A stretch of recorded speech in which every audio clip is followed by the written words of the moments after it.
Catherine Bernardo, sigurado na nga ba nalayasan na niya si Alden Richards? Oy, gigil, syempre. Mga kumakalat na mga issue laban sa Kat Den Love Team na talaga nga namang hindi pinaniniwalaan ang nakararami.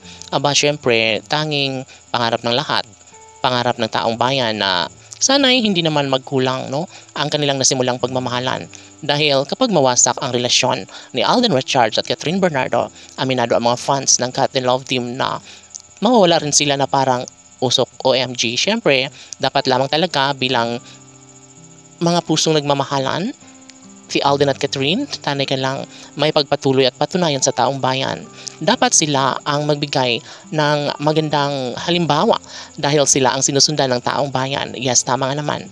Dahil karapatan ng mga fans na isaayos ang lahat. Ngunit patuloy na ipinaglalaban ng dalaga at binata ang katayuan nila sa relasyon ni Alden at Catherine. Sabi nga nila na kahit kailan ay hindi magwawagi ang kabiguan sa kanilang pagmamahalan.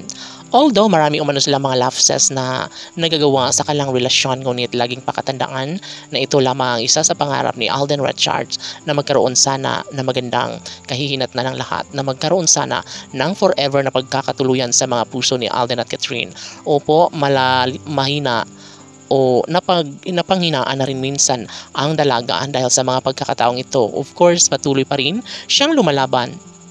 At dahil alam niya na darating ang tamang pagkakataon na mayroon ding hangganan ng lahat na maisakatuparan din ang masalang matagal nang hinihintay ng lahat para kay Alden Richards at Catherine Bernardo.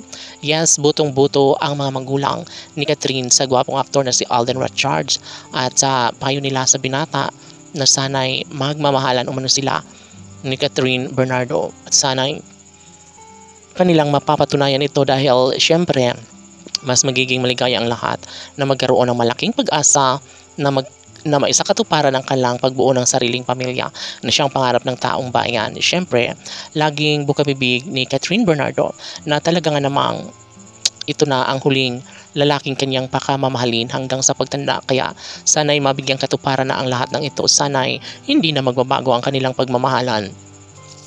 Tawa na siguro ang kanilang mga pagsubok na kaya rin namang mapagtagumpayan ni Alden at Catherine dahil sa kanilang pagmamahalan sa isa't isa, malaki ang pabor, malaki ang tsansa na mangyayari din ang isa sa pinakahinihiling at pangarap ng taong bayan.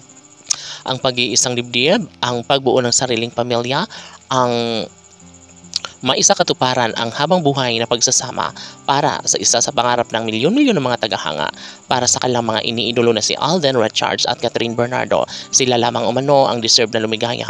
Sila dapat ang magsama habang buhay laban.